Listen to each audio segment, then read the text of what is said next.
Welcome to Launchpad, the unique radio show and podcast that celebrates new book releases and the authors that created them. Now, let's take off with your host, Grace Sammon.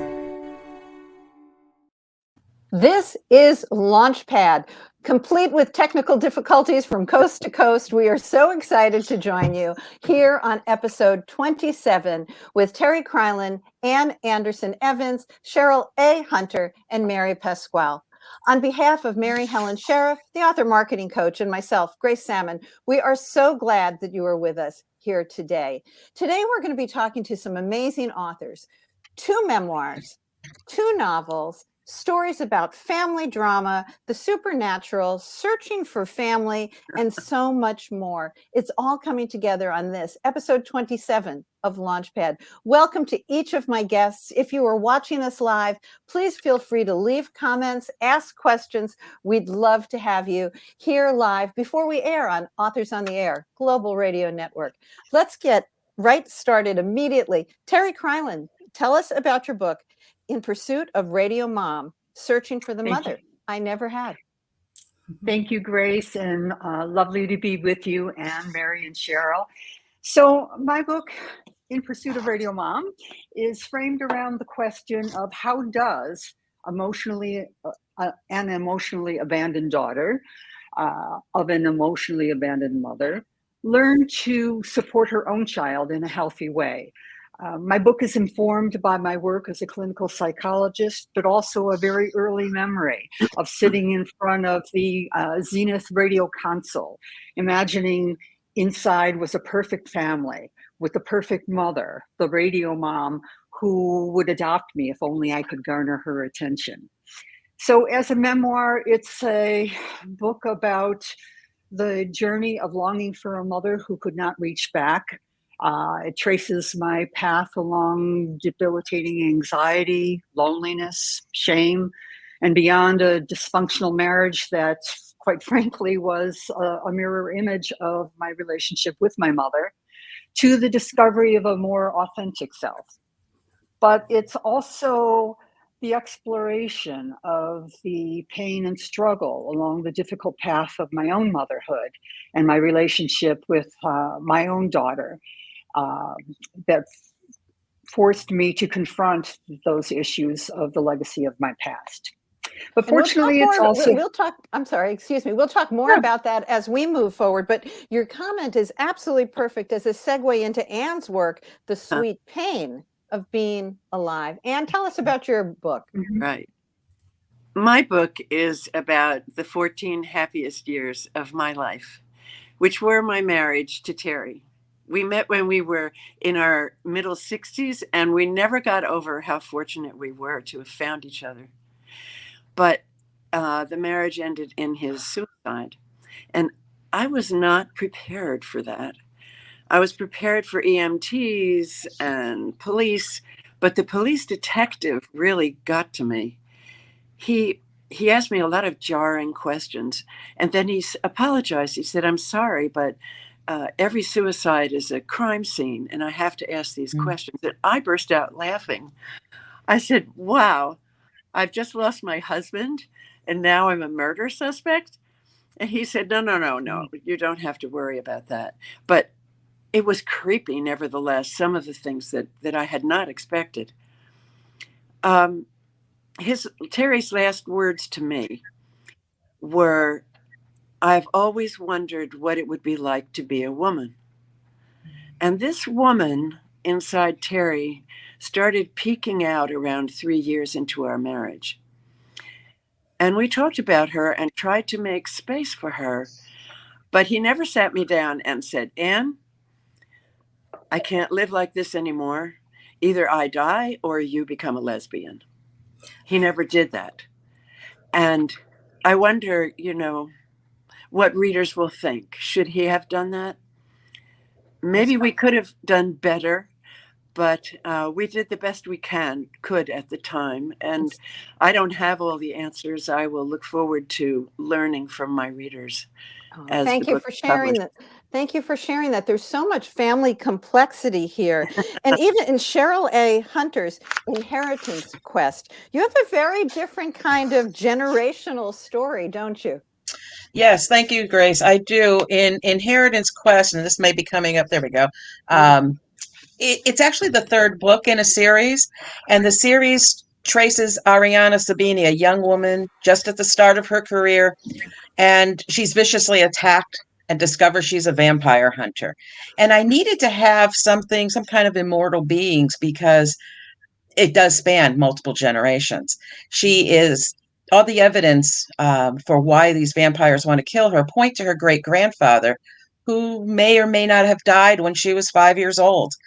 And through the course of the books, and I do want to say these books are not cliffhangers. They're what I call non-traditional vampire books. They are not bloody. They are not gory. They're not overly romanticized. There is a romance between Ariana and James throughout the whole series, but it enhances the relationship versus takes over the relationship. This is really a self-discovery series. She's looking for answers in her past, trying to find out why these people or these vampires want to kill her. And it does boil down to her great grandfather, and she meets other family along the way. So it really is a generational type of series. I love that here on Launchpad, we're able to build commonalities between the most diverse and divergent books. We do have several people watching us, and I love your comments. Thank you for joining us today. Please feel free to ask questions. But before we go further, last but not least, Mary Pascual, The Byways, a novel, neurodivergent person with some dark, dark places. Tell us more. Hi. Well, first, thank you so much for having me on the show. My pleasure. This is my book, The Byways. It's a YA contemporary fantasy. It's basically a dark retelling of Alice in Wonderland, and it follows a neurodivergent high schooler named Cece. She has a temper, and she has a reputation that follows her, and there's lots of rumors that follow her that aren't necessarily true. She's really frustrated by how much her neurodivergence and her reputation define her. And she has a really bad day and makes a really bad decision. And she ends up walking down an alley and getting trapped in this magical alley world where she can see the real world, but she can't quite get out. And she has to figure out how to save herself and really face her ideas of belonging and what's normal and what's not normal, and face herself in her journey to escape. And isn't that true for each of us every single day, about having to face ourselves in our own journey? Terry, let's go back to you, because that sounds like, something you had to do. Face yourself, face your mom's past, multi-generations. Talk a little bit more about your book and how it relates to that. Yeah. Well, in my work, I'd work with a lot of mothers and daughters who were struggling with their relationships with their own moms. And at the time, in my professional role, there was no opportunity to really talk about my own experience. It's just not the way of how the therapy process works. So after I retired 5 years ago, I thought more about it. My work, but also my own journey with my daughter. And so it was, I ended up initially writing a professional book about troubled mother-daughter relationships. And then after I looked at the manuscript, it was blah, blah, blah. And I thought, this is boring. And so it was through working, a lot of thought and working, and thought, do I take the leap and talk about my own experience? And kind of putting the professional mask aside. And in so doing, I wrote the memoir in the hopes that it would resonate with other women who had similar struggles. And what I discovered was, at the very least, it was a much more compelling book than that original professional volume.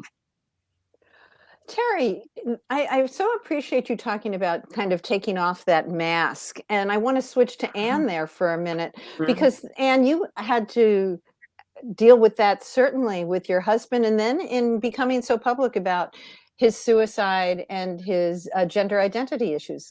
Let's dive there. Yeah.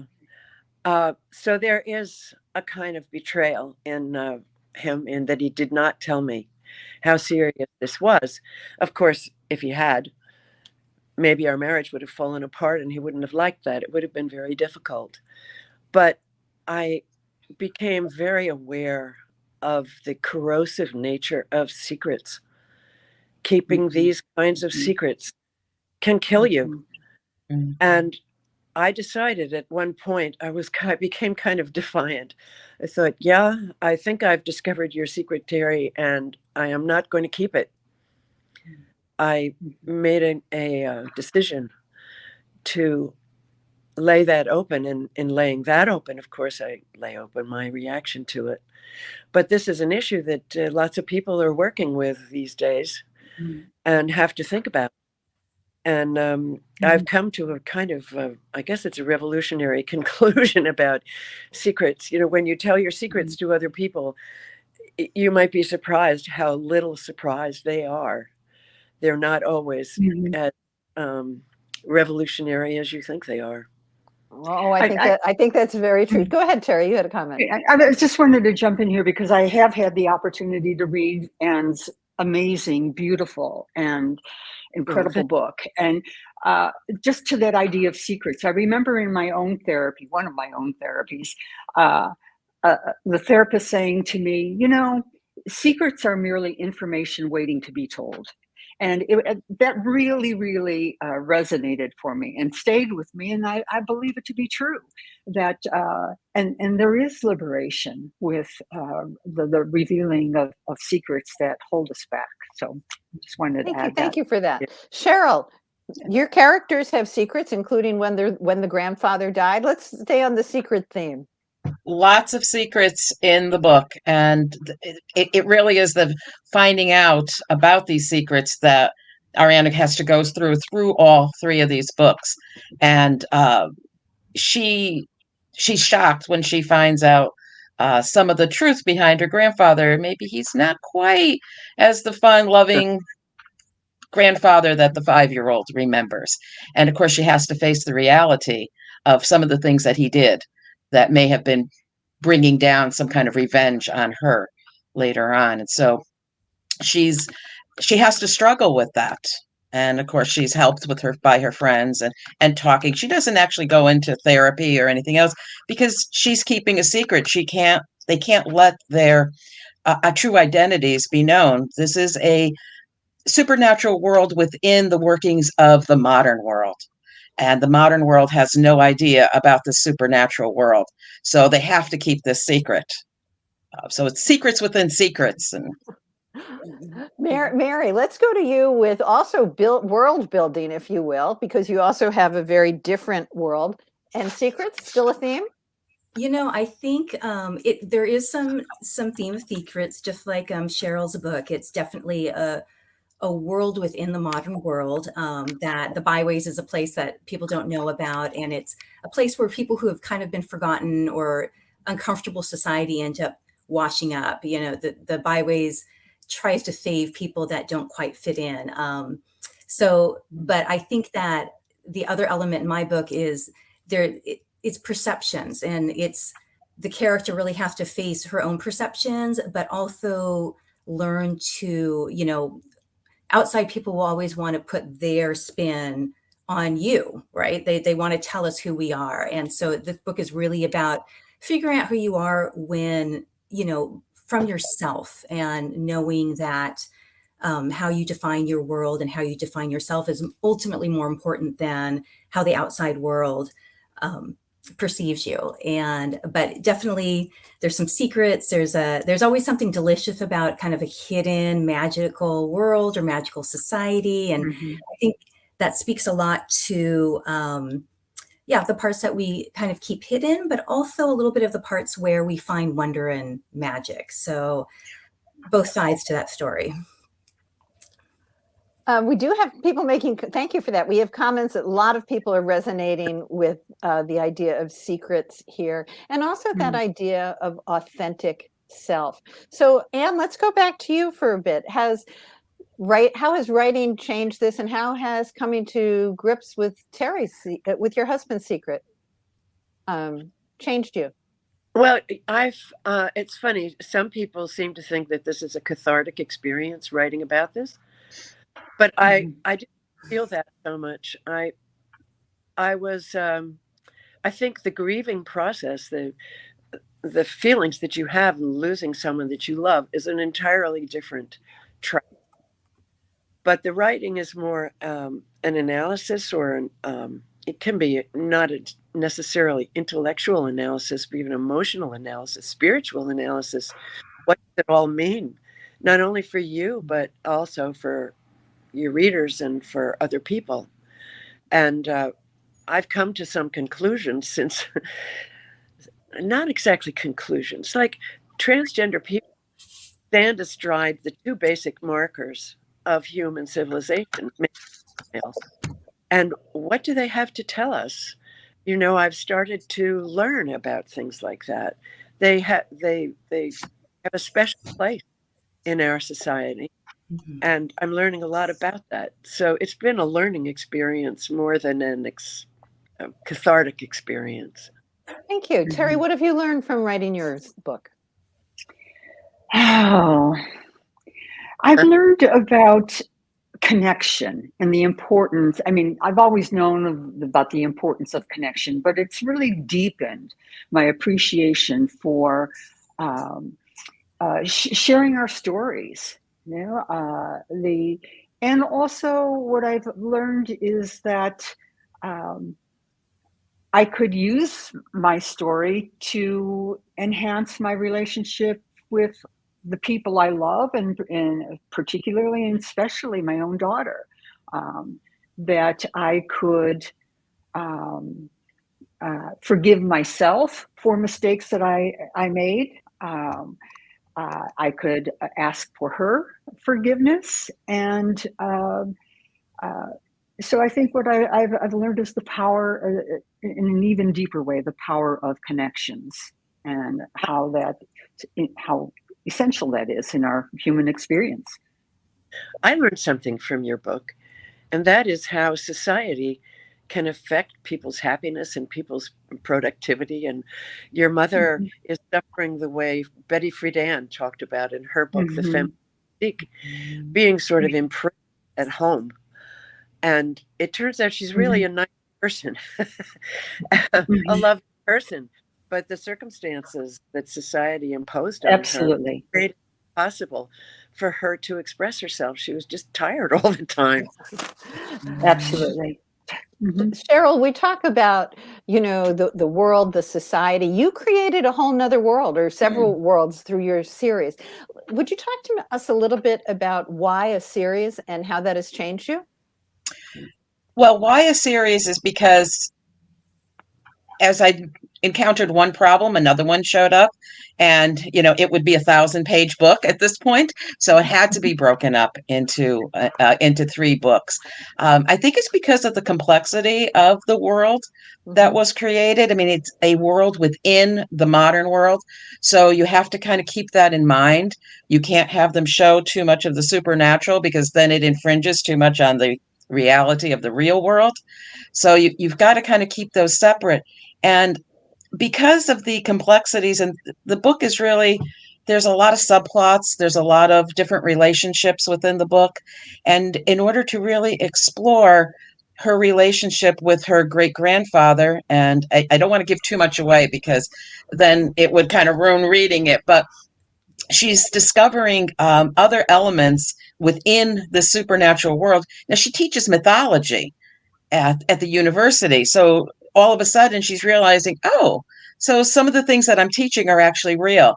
And of course, on an intellectual level, that fascinates her, because now she's doing research and finding out just where the folklore and the reality are, meet, and where they diverge.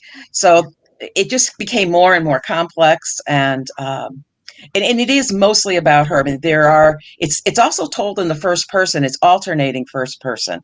So you get Ariana's viewpoint and then you get James's viewpoint.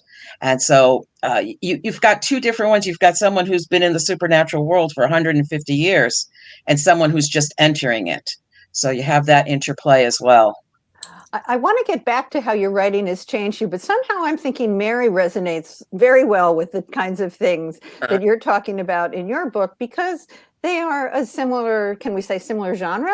I think they're similar genres. They're definitely that kind of paranormal, modern type of fantasies, right? But it's funny because I think that whereas I definitely have, like Cheryl, I've got this world that's supposed to be separate from the real world. I really leaned into the reality aspects of my story, the urban, grittier things, to actually highlight some issues that we really have in the real world today. So I could kind of extend that as a metaphor and highlight both my character's journey, because her story is one that lots of teens and kids with neurodivergence struggle with.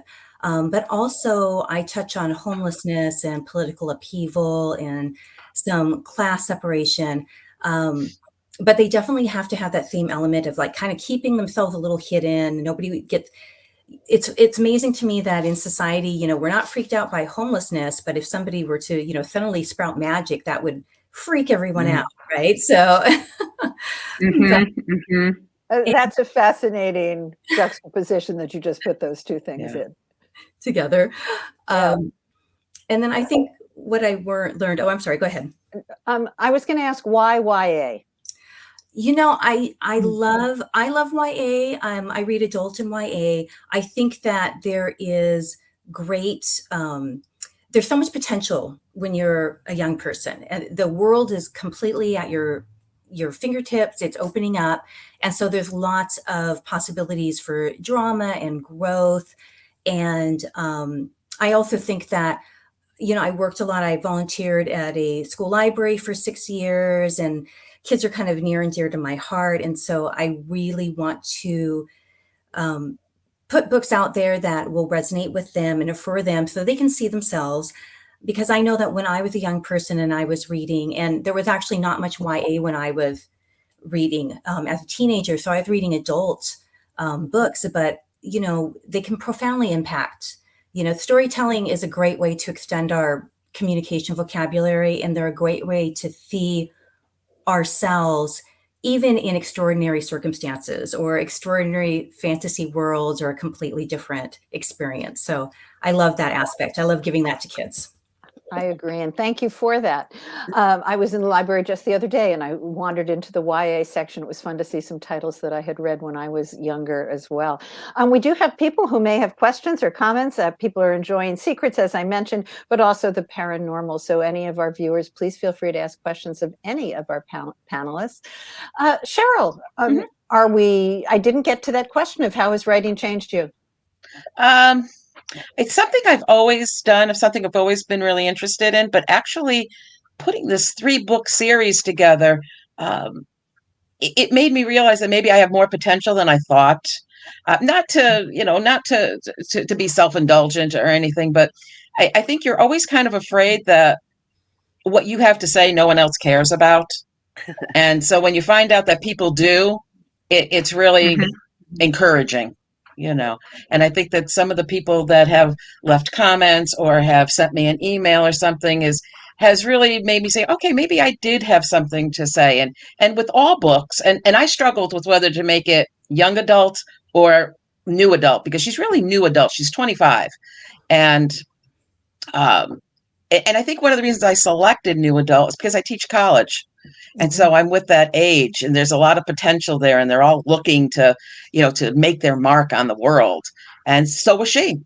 She's she's got a PhD at 25. So impressive. She went to college at a much younger age. Indeed. Terry, why your novel and why your novel now? We've talked a little bit about that, but we have people who are writing for YA. And then what I'm increasingly so aware of are stories that really couldn't be written at a younger age. So there are stories that I couldn't write before my current age. So would you talk about that? Yeah, writing for me was a lifelong dream. But until I retired 5 years ago, my writing had been restricted to doing a dissertation, to writing professional papers. Uh, and so this was a whole other path for me. And I think what made it possible was the life experience, the maturity. I don't think I could have. Well, certainly I couldn't have written this book uh, 20 years ago or 30 years ago.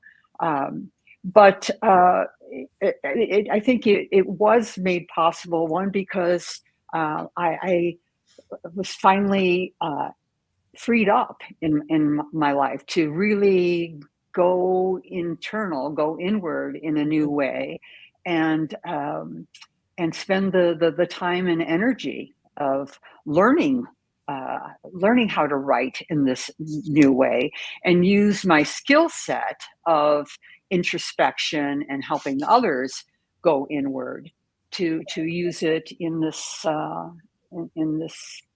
format. And same question. Obviously, this story couldn't have been told before your husband's death. No, and I am interested in what Cheryl said. I taught freshman college students for a while, and I realized that even at 18 years old, everybody has a story. And as a mother and as a grandmother, I believe people should know the truth. And that's something, like, I wrote another book about daring to date again, about what happened when I dated at 60. And I think what I was raised to think about 60-year-old women was completely untrue. What I was raised to think about suicide is untrue. What I was raised to think about gender is untrue. So I try to write books that will arm people with the truth, because that's your most powerful weapon. And that's, I think, a through line through all of my books. And you talk about that. I love, there's a tagline that says your book, The Sweet Pain of Being Alive, is part love letter and part cautionary tale. Yes, right. And right. I think that cautionary tale is an important one. Mary, can you cautionary tale? Cautionary tale, yes, but I hate to, especially for YA, to step into a lecturing role, because I think that sometimes when we have to make mistakes to grow, we have to challenge our perceptions. Like Anne said, we have to just take that moment to double check with ourselves and double check perceptions. Like, is this something I really believe? Is this something I really think? And yeah, I agree with everyone here. I think writing is it's a great way to, everyone has a story, but it's also a great way to learn about ourselves. And then I think through reading other people's stories, we learn more about other people, but we again also learn more about ourselves. So yes, I think it's definitely. Sorry, I'm starting to lose track of the question. This is perfect. We all have stories, and we're almost at the end of our time. So I'm going to do a little lightning round. I'm going to start with Cheryl, Inheritance Quest. Final words? I think that if you gave it a try, you would like it. It's very much about the self-discovery and learning about yourself and your family and the secrets that they hold. And it's an absolutely beautiful cover. It's part of a series, Inheritance Quest by Cheryl A. Hunter. Terry Crylen, In Pursuit of Radio Moms, Searching for the Mother I Never Had. Final words? It's a book that I hope will resonate with other women who may still be searching for their own radio moms, that kind of mother who has the capacity to both accept and receive love. Beautifully said. Let's go with Ann Anderson Evans, The Sweet Pain of Being Alive. Final words? Well, the book, I'm going to learn the publication date probably within the next week. So if you're interested in reading it, my website will have a way, which is annandersonevans.com. We'll have a way to find out about the book. But I think a lot of people have faced the issues that I faced. They are not rare. They're not even abnormal. And I would I welcome people's comments about their own experiences. And we look forward to your book. Tag us and we'll help you announce it as it hits Facebook. Last and not least, Mary Pascual, The Byways, a novel. Final word. I think this is a lot of fun. And it tells an important story for kids that struggle with neurodivergence or sensory issues. But it's also just in itself a fun journey. And I think that it really can both help kids recognize themselves who are similar and also maybe open up some awareness for kids who aren't. So I'd love for people to check it out. Thanks to each of you and to each of our listeners as well. Cheryl A. Hunter, Terry Crylen, Ann Anderson Evans, Mary Pascual, you are very inspirational for many, many reasons. And Launchpad has inspired a book series of its own. We have Launchpad, the countdown to writing your book, Launchpad, the countdown to publishing your book, and Launchpad, the countdown to marketing your book, which I co-wrote with my co-host here, Mary Helen Sheriff. Thanks each of you for being with us here on Launchpad. Thank you. Take care, everybody. This episode is copyrighted by Grace Sammon and Authors on the Air Global Radio Network. Thank you for visiting with us on Launchpad.